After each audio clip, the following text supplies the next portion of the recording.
क्या पढ़ रहे थे?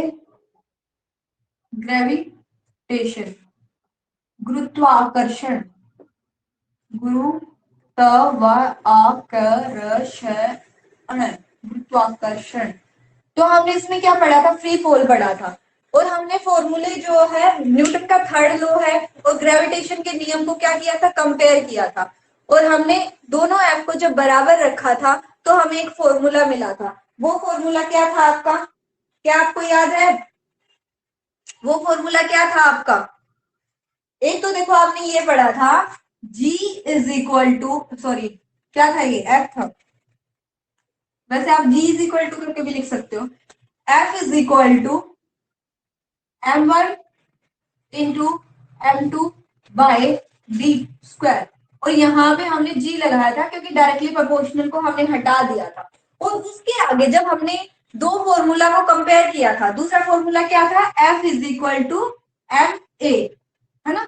इन दोनों को जब कंपेयर किया था, ए को हम जी भी मान सकते हैं, ए को हम जी भी मान सकते हैं क्योंकि जी है वो जो एक्सेलरेशन होती है वही होती है, लेकिन गुरुत्वाकर्षण के कारण जो एक्सेलरेशन होती है उसको हम क्या बोलते हैं? जी बोलते हैं। और फ्री फॉल, मुक्त पतन, एक पढ़ा था हमने फॉल। कौन सा फॉल? फ्री फॉल, मतलब कि मुक्त पतन। मुक्त पतन मतलब कि जो चीज आराम से ऊपर से एकदम नीचे आके गिरते हैं उसे क्या बोलते हैं? मुक्त पतन बोला जाता है। जब हमने इन दोनों फॉर्मूला को कंपेयर किया था तो हमें फाइनली क्या मिला था? हमें मिला था G इज इक्वल टू आपका G M E mass of earth by D square. D square को हमने क्या माना था? क्योंकि ये रेडियस थी ना जो अर्थ की, वही तो डिस्टेंस थी यहाँ पे, तो इसे हमने क्या माना था? R square. तो यही फॉर्मूला हमें पढ़ा था और यही फॉर्मूला हमें पता होना चाहिए और इससे हमें इसकी वैल्यू भी पता की थी। तो यहाँ भी एक ही जी है, ये क्या है? ग्रेविटेशन। ग्रेविटेशन मतलब कि गुरुत्वाकर्षण। दिख रहा है ना आपको? और दूसरा ये जी है, ये आपका क्या है? Gravitational constant.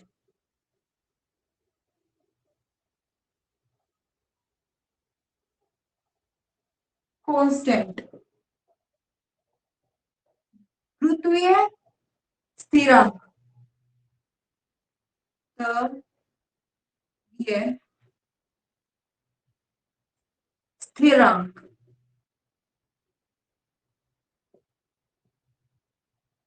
ये क्या होते हैं? इन दोनों में आपसे पूछ सकता है कि अंतर क्या है। पहला अंतर तो भाई यही है कि ये स्मॉल जी से रिप्रेजेंट किया जाता है और ये कैपिटल जी से रिप्रेजेंट किया जाता है। सबसे पहला अंतर तो यही होगा। दूसरा अंतर होता है इनकी वैल्यू में। इसकी वैल्यू कितनी है? 9.8 मीटर पर सेकेंड स्क्वायर। वैल्यू मतलब कि मान, इसका मान कितना है? 9.8 मीटर पर सेकेंड स्क्वायर। जबकि दूसरे वाले जी, जो कि आपका ये बड़े वाला जी है, ये जो आप यहाँ पे बड़े जी से रिप्रेजेंट करते हैं, उसकी भी मैंने आपको कल क्या बताई थी? वैल्यू बताई थी। क्या बताई थी? किसी को याद है? 6.673। अभी बताइए, याद है किसी को? 4 × 10⁻⁴ कितना था? बोलो भाई। 11। यूनिट क्या थी इसके पीछे? न्यूटन मीटर स्क्वायर पर क्या थी? अरे भाई बोलो तो सही, कुछ तो बोलो। या किसी ने पढ़ा ही नहीं है जाके? KG square.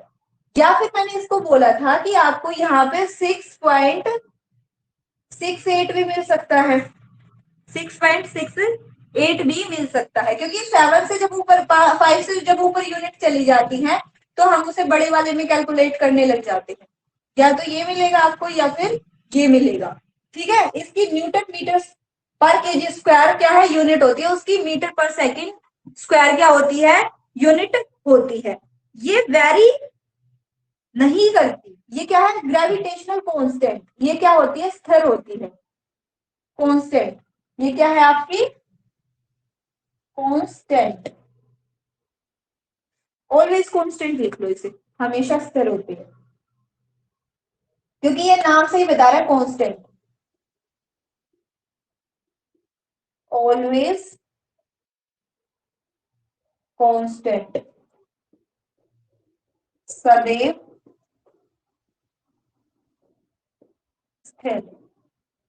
मतलब कि आप इसे धरती पे नापो, चंद्रमा पे नापो, जुपिटर पे नापो, मार्स पे नापो, या फिर धरती के किसी भी कोने में नापो, ये आपकी क्या रहेगी, स्थिर रहेगी, है ना। इसकी यूनिट की बात करें तो ये तो आपने क्या बताई, वैल्यू बताई, और अगर इसकी यूनिट की बात करें, इसकी इकाई, इकाई क्या होगी, इकाई आपको पता है, जो इसकी यूनिट जो होगी वो क्या होगी आपकी भाई, न्यूटन मीटर स्क्वायर पर केजी स्क्वायर होगी। और ये क्या है, ये क्या है, ऑलवेज कांस्टेंट वेरिएबल, मतलब कि स्थिर नहीं होता, स्थिर नहीं होता। इस बात से क्या मतलब है, स्थिर नहीं होता, मतलब कि अगर आप इसे धरती पे नापो तो 9.8 है, धरती की बात की गई है, ये 9.8 है। अगर चंद्रमा पर नापो तो ये कम होता है। क्या भाई वीडियो और किसी को भी ठीक से नहीं दिखाई दे रही, क्या मेरी वीडियो क्लियर आ रही है? Yes ma'am. तो बेटा आपकी तरफ इशू है नेटवर्क का। तो वेरिएबल स्थिर नहीं होता, तो मतलब क्या है कि अगर धरती पे नापा, ये अर्थ पे नापे तो क्या है, ग्रेविटेशन इतना है, जबकि अगर मून पे नापे, मून पे नापे तो 9.8 का भी 6 हो जाता है। इसको 6 से भाग कर देंगे, जो वैल्यू आएगी उतनी ग्रेविटेशन कितनी किस पे होती है, मून पे ग्रेविटेशन होती है। तो इसका मतलब क्या, वेरिएबल है, स्थिर नहीं है। तो ग्रेविटेशन जो ये छोटा जी है, ये क्या है, स्थिर नहीं है। ऐसे ही किसी दूसरे प्लेनेट पे जाके देखेंगे तो और कुछ मिलेगा। इसकी यूनिट की बात करें, मतलब कि इसकी इकाई की बात करें, तो इसकी इकाई क्या होती है, मीटर पर सेकेंड स्क्वायर। इकाई क्या होती है, मीटर पर सेकेंड स्क्वायर। ये क्या है, स्केलर क्वांटिटी है, स्केलर गुरुत्वाकर्षण का, ये सॉरी वेक्टर है, ये तो क्या होगी, वेक्टर क्वांटिटी है, वेक्टर क्वांटिटी। मतलब वेक्टर क्वांटिटी का क्या मतलब होता है, हिंदी में इसे बोलते हैं सदिश राशि।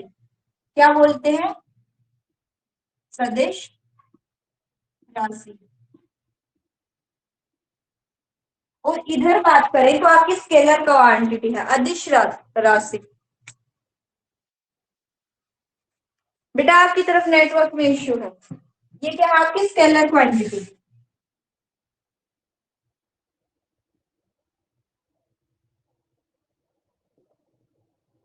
मतलब अदिश राशि, अदिश राशि, ठीक है। तो स्केलर और ये अदिश और सदिश, ये आपके लिए थोड़ी नई टर्म है, ये 3 पॉइंट तो आपको क्लियर हो गए होंगे। लेकिन ये क्या है, स्केलर या फिर वेक्टर क्या है, देखो इसमें क्या होता है, ग्रेविटेशन क्या है, सदिश राशि है, वेक्टर क्वांटिटी है, और ये स्केलर क्वांटिटी है। इसको हम नापते हैं, इसको हम नाप सकते हैं, मतलब यहाँ पे डायरेक्शन का कोई लेना देना नहीं होता, इसका मैग्नीट्यूड होता है बस, डायरेक्शन नहीं होती। मतलब इसको जैसे मान लो हम बोले मतलब जहां पे दिशा, मतलब कि एक गाड़ी जा रही है तो हम बोल रहे हैं कि 5 किलोमीटर पर आवर की स्पीड से जा रही है, ठीक है, क्या बोल रहे हैं, 5 किलोमीटर पर आवर की स्पीड से जा रही है ना। दूसरी तरफ हम बोलते हैं 5 किलोमीटर पर आवर की स्पीड से ईस्ट डायरेक्शन की तरफ जा रही है, मतलब कि पूर्व दिशा की तरफ जा रही है।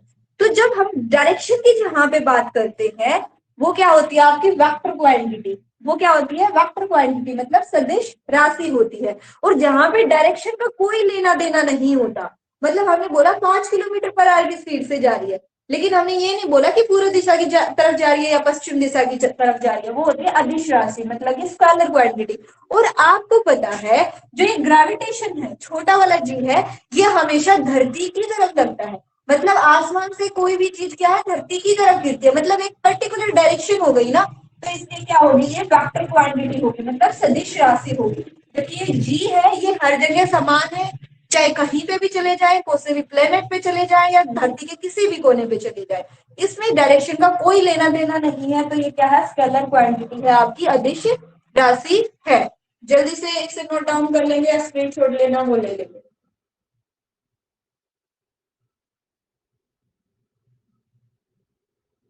मैम ले लिया।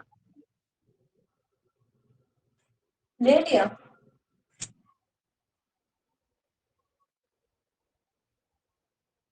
तो आपको एक चीज और बता दूं, अगर मैं आपको बोलूं, आपसे पूछूं कि मेरे पास दो चीजें हैं, क्या है, दो चीजें हैं, आपकी क्लास में सबसे मोटा कौन है, आपकी क्लास में सबसे मोटा बच्चा कौन है? पता नहीं मैम।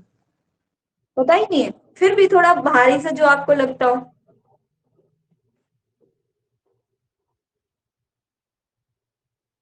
अच्छा, आपने वो देखी है राजबाला मैम? यस मैम, देखा है। Yes ma'am. और एक मैं हूँ, ठीक है, सभी बच्चों ने देखी ना राजबाला मैम? यस और मैम, एक मैं देखा है। हूँ, राजबाला मैम एकदम न्यू है ना, मेरे कंपेयर में बहुत ज्यादा उनका वेट है, हम वेट की बात कर रहे हैं। और एक मैं हूँ, उनके कंपेयर में मेरा बहुत ज्यादा कम वेट है ना। हम दोनों को क्या है, स्कूल की बिल्डिंग पे लेके गए सबसे ऊपर, है ना, और हमें बोला कि नीचे छलांग लगाओ, हमें क्या बोला, नीचे छलांग लगाओ, है ना। और हम मतलब या फिर हमें आराम से दोनों को पकड़ के ऐसे छोड़ दिया गया, किसी चीज से हम दोनों को पकड़ा और छोड़ दिया गया। तो मुझे ये बताओ, धरती पे आगे जल्दी कौन गिरेगा, राजबाला जो ma'am? Rajwala ma'am. Rajbala ma'am गिरेगी। मैं जाके मैम को बताऊंगी कि बच्चे ऐसे बोल रहे थे, राजबाला मैम नीचे कूदेंगी ऊपर से जल्दी, है ना। मैम शुरू तो आपने किया है। अच्छा, मैंने कहा मेरा नाम एलिगेशन लगा दोगे मुझ पे। तो मैं यहाँ पे आपको क्या समझाने की कोशिश कर रही हूँ, चाहे मेरे पास क्या है, ये बड़ी बोतल है ना, चाहे ये मेरे पास छोटी बोतल है ना, तो आप इनमें से ये बताओ, अगर मैं इनको छोड़ दूं, इनके नीचे से बराबर ये करके मैं इनको छोड़ दूं, तो कौन सा ऑब्जेक्ट नीचे जल्दी गिरेगा? बोतल। बोतल तो दोनों ही है, इंक वाली बोतल या पानी वाली बोतल? पानी वाली। क्यों भाई? मैम क्योंकि उसका वेट ज्यादा है। वेट ज्यादा है? आपने क्या बोला, वेट ज्यादा है? एक्सपेरिमेंट में करके नहीं दिखा सकती, क्योंकि नीचे गिरेगा तो कैमरे से नीचे चला जाएगा। लेकिन यहां से नोटिस करना, ये बराबर है, नोटिस कर पाओ तो कर लेना, ठीक है। कौन सा नीचे गया हो, ये तो मैंने पकड़ लिया। छोटी वाली डिब्बी। कौन सा नीचे जा रहा है? मैम छोटा छोटी वाला। वाली डिब्बी। थोड़ा दोबारा से एनालाइज करने की कोशिश करना, बराबर जगह से छोड़ रही हूँ, कौन सा नीचे जल्दी गया? मैम पानी वाली बोतल वाली डिब्बी। घर पे करके देख लेंगे, देखेंगे सभी, क्योंकि नीचे कैमरा यस आपको मैम। दिखाऊंगी। आपको है ना ध्यान यहाँ पे रखना, बिल्कुल नीचे वाले पॉइंट पे रखना है ना, वहां एनालाइज करना है कि जो ये नीचे वाला पॉइंट किसका नीचे जल्दी जा रहा है। ठीक है, ऊपर से डाल रही हूँ मैं, दोनों बराबर डिस्टेंस पे है। मैम बोतल। नोटिस? पानी वाली बोतल। मैम पानी वाली बोतल। नहीं, दोनों बोतल जो है छोटी बराबर वाली। नीचे जा रही है। देखो, दोनों बराबर जा रही है, आपने ध्यान, हम देख नहीं पाते, ये बहुत ज्यादा स्पीड में जाती है, हम देख नहीं पाते, लेकिन क्या होता है, दोनों ही बराबर जाती है। आप मान नहीं रहे होगे, बोल रहे मैम झूठ बोल रही है, गलत सिखा रही है हमें, है ना। No ma'am. पर नो मैम। ऐसा नहीं, हम प्रूव करते हैं कैसे होता है। हमने ये फॉर्मूला पढ़ा, ठीक है, और हमने ये फॉर्मूला पढ़ा, तो यहाँ पे हमने देखा था एक एम और लिखा हुआ था, यहाँ पे भी एक एम और लिखा हुआ था, है ना। इसका मतलब क्या था, ऑब्जेक्ट का मास, और हमने इस मास को इससे काट दिया, है ना। तो जब हमने इसको काट दिया था, तो यहां से हमारा ये एम रब हो गया, और यहां से हमारा ये एम रब हो गया। तो मतलब इन चीजों का कोई लेना देना नहीं है, साफ बात जाहिर है, जो चीज हम नहीं लिख रहे तो उनका कोई लेना देना नहीं है। राइट और रॉन्ग? से राइट और रॉन्ग? नहीं समझ आया? मैं बोल रही हूँ, इधर से भी हमने m को मिटा दिया, इधर से भी हमने m को मिटा दिया। तो हमने इसीलिए तो मिटाया होगा कि इस बात से कोई फर्क नहीं पड़ता, अगर लिखा रहेगा तो भी कोई फर्क नहीं पड़ेगा। अगर हमने मान लो यहाँ पे m लिख दिया और यहाँ पे भी m लिख दिया, मास ऑफ ऑब्जेक्ट द्रव्यमान है किसी ऑब्जेक्ट का, तो हम इसको काट देंगे तो भी कुछ फर्क नहीं पड़ना, या फिर हम इसको लिखे ही ना, है ना, तो भी तो वही बात है। तो मतलब यहाँ पे मास का कोई भी फर्क नहीं पड़ता, मतलब कि ऊपर से कोई चीज नीचे गिरती है तो ग्रेविटेशन पे इस मास का कोई फर्क नहीं पड़ना, कोई फर्क नहीं पड़ना। अगर ये रहेगा तो भी ये कैंसिल आउट हो जाएगा, नहीं रहेगा तो भी कोई उससे इफेक्ट नहीं पड़ता। समझे मेरी बात? तो चाहे कोई चीज भारी हो, चाहे राजवाला मैम हो, चाहे मैं हूं, ऊपर से गिरेंगे तो दोनों ही एक ही टाइम पे आगे नीचे गिरेंगे, ठीक है। चाहे बड़ी बोतल है या फिर छोटी बोतल है, दोनों ही एक टाइम पे आके नीचे गिरेंगे। पर हो सकता है अगर आप एक पानी की बोतल लो, है ना, और एक पेपर लो, है ना, तो उसमें से कौन नीचे आके गिरेगा? बोतल गिरेगी। वहां पे दूसरा फैक्टर कौन होगा? क्योंकि जो पेपर होता है ना, वो है ना हल्का होता है और उस पर हवा अपना प्रेशर लगाती है। क्या है? हवा अपना प्रेशर लगा देती है, जिसकी वजह से वो ऊपर उड़ने लग जाता है। अगर हम हवा को हटा दे वहां से, क्या है, हवा को हटा दे, तो दोनों ही चीजें एक ही स्पीड से आगे गिरेंगी। पेपर कितना ही हल्का क्यों ना हो और जो बोतल है कितनी ही भारी क्यों ना हो, दोनों ही एक ही टाइम पे आगे नीचे गिरेंगी। समझे आप मेरी बात? Yes ma'am. तो मतलब ये मास पे डिपेंड नहीं करती, जो ग्रेविटेशन है ये क्या है, मास पे डिपेंड नहीं करती। फ्री फॉल क्या है? Do not depend on mass. Free fall do not depends on मास, मतलब द्रव्यमान पर निर्भर नहीं करता, ठीक है। मतलब फ्री फॉल है वो, उस पे द्रव्यमान का कोई भी इफेक्ट नहीं पड़ता।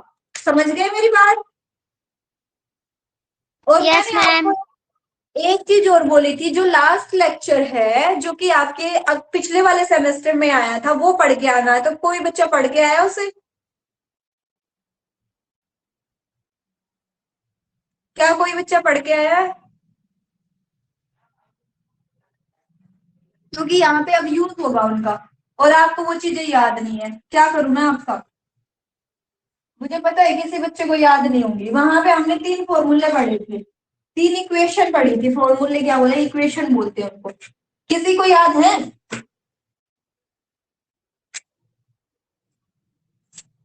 V is equal to u plus a t, पढ़ा था?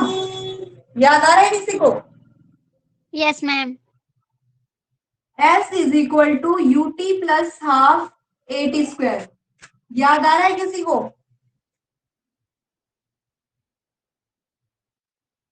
याद आ रहा है कि नहीं?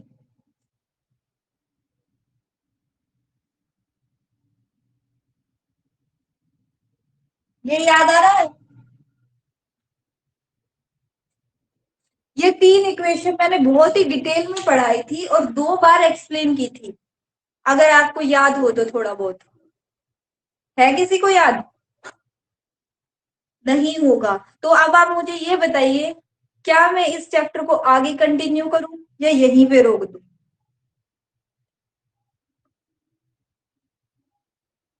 Tell me.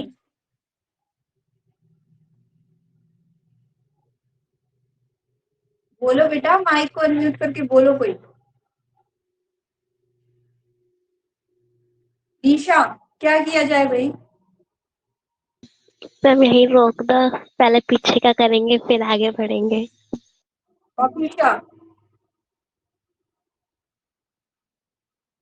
मैम यहीं से पढ़ा दो।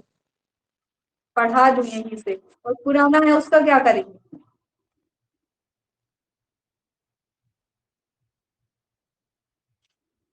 कुमकुम, क्लास लेफ्ट करके भाग रहे हैं बच्चे।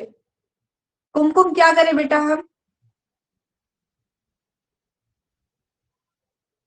ये बच्ची मुझे लग रहा है प्रेजेंट नहीं है, इसकी एब्सेंट लगवानी है आज, ठीक है।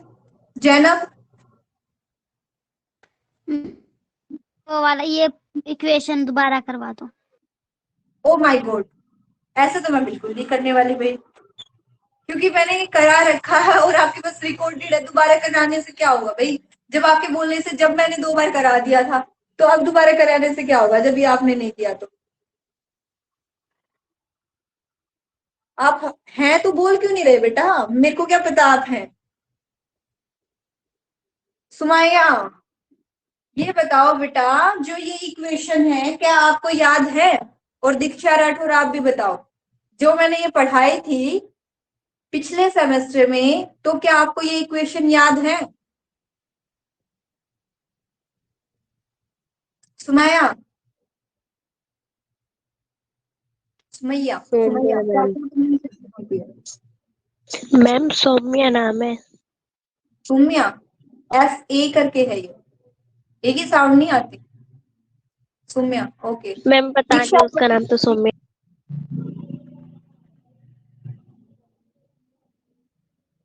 दीक्षा के पास मेरी आवाज नहीं पहुंच रही?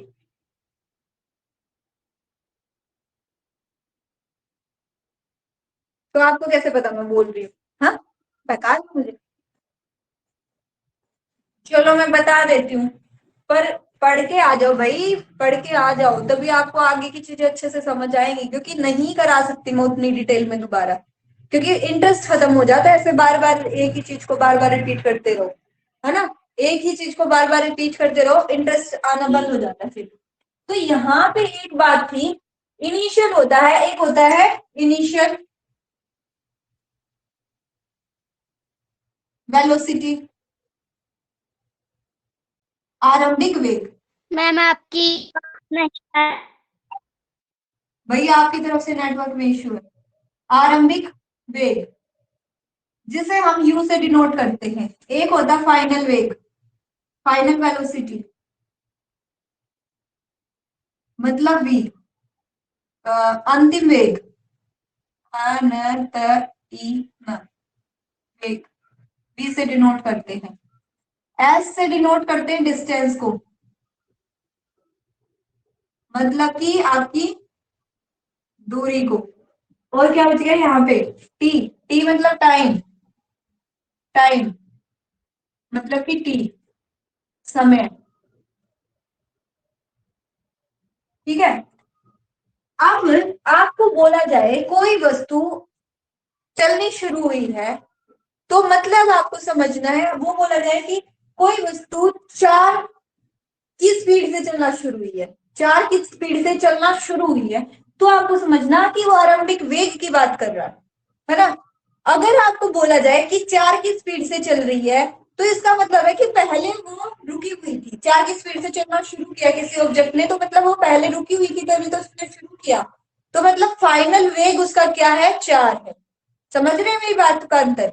जैसे कि मान लो कोई ऑब्जेक्ट यहाँ पे है, उसने चलना शुरू किया 4 किलोमीटर पर आवर की स्पीड से, तो मतलब ये क्या था आपका? इनिशियल क्या था? 0, और फाइनल क्या है? 4। अगर कोई चलता आ रहा था, ये कितने की स्पीड से था? 4 किलोमीटर पर आवर की स्पीड से था, और उसने यहाँ पे आगे क्या कर दिया? ब्रेक लगा दिया। क्या कर दिया? ब्रेक लगा दिया।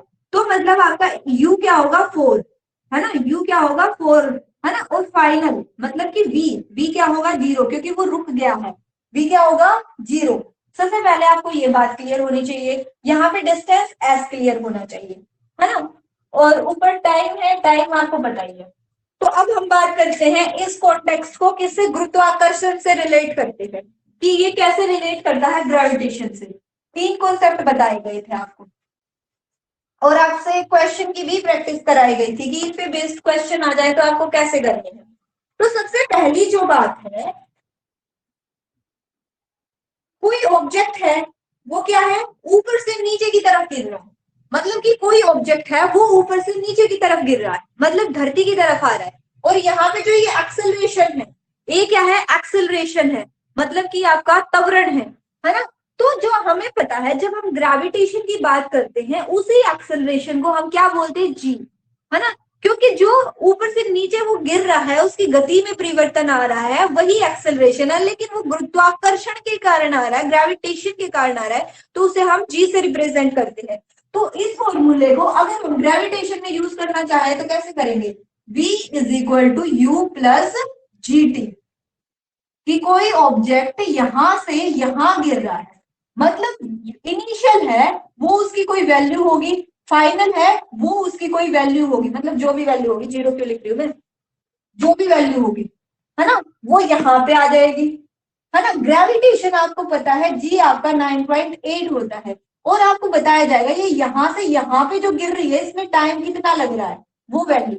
तो आप क्या निकाल सकते हैं, इसमें से कोई भी एक चीज अगर आपको फाइंड आउट करने के लिए बोली जाए, अगर मान लो ये दे दिया 4, ये दे दिया 5 और ये आपको फाइंड करने के लिए बोल दिया जाए, तो क्या आप इस फार्मूले में रख के इसमें फाइंड आउट कर सकते हैं? से यस और नो?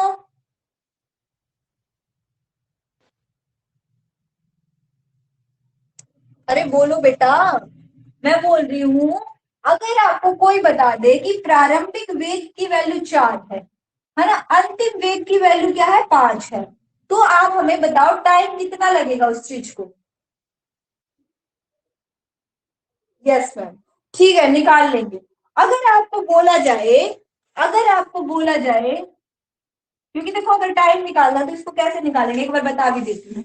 यहाँ पे 4 रखा हमने, यहाँ पे 5 रखा, जी की वैल्यू हमें पता है 9.8 है, ये नहीं दी होगी तब भी, दी नहीं होगी मोस्ट ऑफ द केसेस में, आपको याद रखनी है ये है, और यहाँ पे टी रहेगा, तो 5 माइनस 4 होएगा, है ना, क्योंकि ये प्लस में है तो इधर माइनस में आ जाएगा, और ये इधर कितना रहेगा 9.8 टी, तो मतलब ये इसके साथ मल्टीप्लाई में है, तो यहाँ पे क्या आ जाएगा 1, 5 में से 4 माइनस करेंगे 1, 1 बाय कितना आ जाएगा 9.8 इज इक्वल टू टी, इतना टाइम लगेगा, आप बता देंगे। ठीक है, दूसरा क्वेश्चन क्या बन सकता है आपका, दूसरा क्वेश्चन आपका बन सकता है कि ये मान लो 9 दे दिया और ये आपका ब्लैंक दे दिया और ये दे दिया 4, है ना, तो आप यहाँ पे 9 रखेंगे, यहाँ पे कितना रखेंगे 9.8 रखेंगे, यहाँ पे 4 रखेंगे और इसे फाइंड आउट कर देंगे, है ना।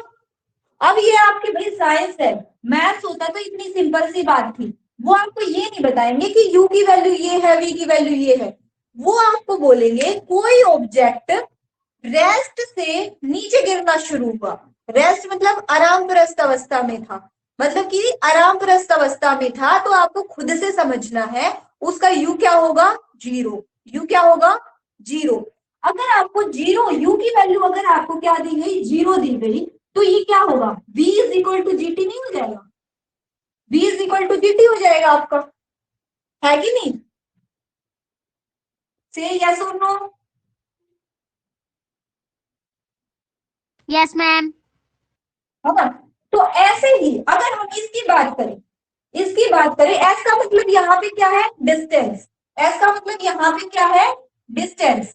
अगर ऊपर से कोई चीज नीचे गिर रही है, ऊपर से कोई चीज इतना डिस्टेंस ट्रेवल कर रही है, तो हम ये नहीं बोलते कि ये इतनी हाइट से गिरी है ना। अगर मान लो ये पेन नीचे गिर जाए, जैसे कि बिल्डिंग की छत की जो अपने स्कूल की बिल्डिंग थी उससे मैं नीचे गिरी, तो आप ये थोड़ी ना बोलोगे कि 5 किलोमीटर ऊपर से गिरी मैं, ये थोड़ी ना बोलोगे, आप बोलोगे कि इतनी ऊंचाई से गिरी मैं, है ना, है ना, क्या बोलोगे, इतनी ऊंचाई से गिरी मैं। जैसे डिस्टेंस कंपाउंड टर्म में नहीं बोलते, हम ऊंचाई बोलते, वहां पे क्या टर्म यूज करते हैं, ऊंचाई, मतलब कि हाइट। तो जो ये आपका एस है, तो क्या हम इसको एच नहीं लिख सकते, लिख सकते हैं? Yes ma'am. यस, हाँ, ठीक है। और is equal to u t plus half, हमें पता है ए को हम जी से रिप्रेजेंट करते हैं और टी, है ना, ये फॉर्मूला क्या हम इस तरीके से लिख सकते हैं? से यस और no? Yes yes ma'am. Okay, हमने ऐसे लिख दिया, तो आपसे इसी तरीके से फिर क्वेश्चन पूछ लिया जाएगा, आपसे हाइट निकालने के लिए बोल देगा, क्या निकालने के लिए बोल देगा, हाइट निकालने के लिए बोल देगा, और ये सारी चीजें आपको दे देगा, तो क्या आप फाइंड आउट कर सकते हैं?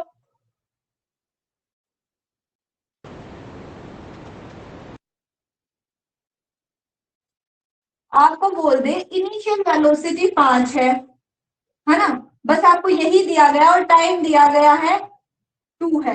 तो आप क्या करेंगे 5 इंटू 2 प्लस हाफ इंटू 9, इसकी वैल्यू हमें पता है 9.8 होती है और दूसरा टाइम दिया गया है, इसकी वैल्यू क्या है 2 है। तो हम h निकाल सकते हैं।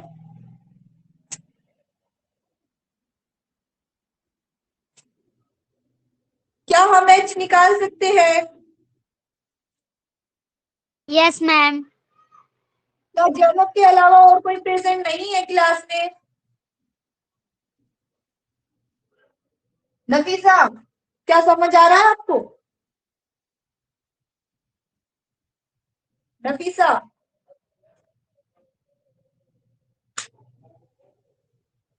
नफीसा बेटा, क्या आप तक मेरी आवाज पहुंच रही है?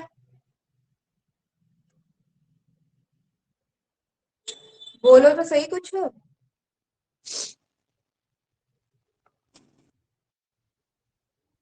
Yes ma'am. तो भाई इतनी देर में मैं इंतजार कर रही, इतनी देर में आप माइक अनम्यूट करके भी बोल देते। ये कॉमन सेंस होती है कि मैम वेट कर रही है तो थोड़ा जल्दी रिप्लाई चाहिए, तो माइक को अनम्यूट करके बोल दे। और समझ आ रहा है आपको?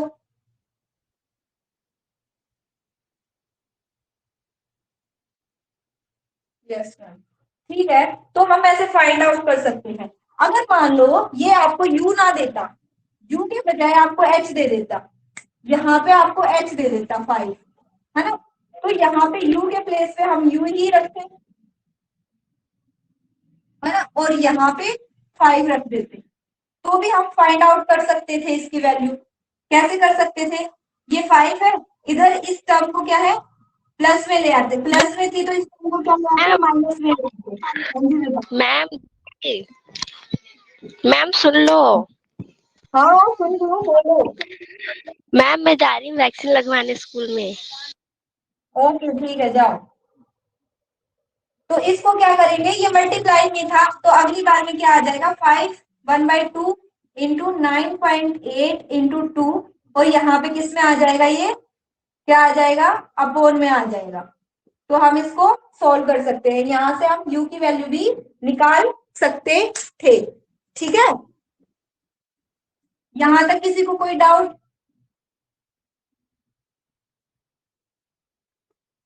नहीं है, मैं ये मान के चलती हूँ।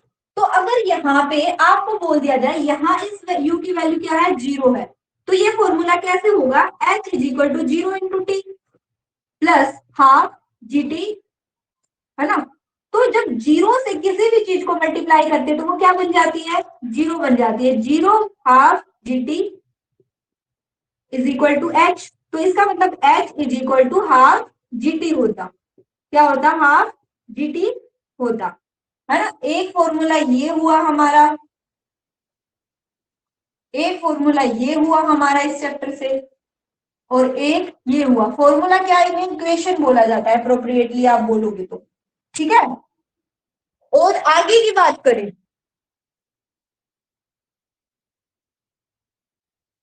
क्या नो मैम भाई, किस चीज का रिप्लाई दिया आपने नो में? कोई दिक्कत नहीं है, ये समझ नहीं आया? मैम समझ में आ गया। तो यहाँ पे भी हम वही चीज अप्लाई करते हैं, तीसरे फॉर्मूले में भी हम वही चीज अप्लाई करते हैं। हमें पता है v square is equal to u square plus 2a का क्या बनाते हम g, क्योंकि एक्सेलरेशन ऊपर से नीचे गिर के तो ग्रेविटेशन कहलाती है, तो gs होगा। और यहाँ पे भी इसी तरीके से इसकी वैल्यू 0 हो जाए तो v square is equal to क्या होगा 0 प्लस 2gs, है ना। v square is equal to 2gs, ये आपकी क्या होगी इक्वेशन होगी, और ये आपकी क्या होगी इक्वेशन होगी। वैसे आपको ये नीचे वाली जो है ना, कौन से वाली, ये वाली है, ये वाली तो याद करने की भी जरूरत नहीं है, क्योंकि अगर आपको ऊपर वाली पता है ना तो आप इसको वैल्यू 0 रख के अपने आप वैसे भी सोल्व कर दोगे। तो इतने में क्या आपको डाउट है?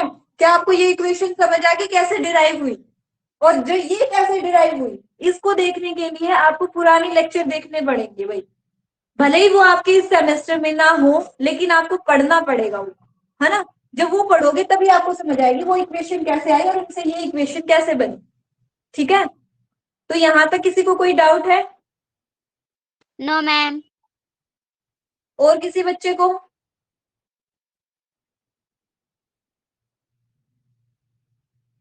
अरे बेटा बोल तो दो, जल्दी से टाइप कर दो। नो।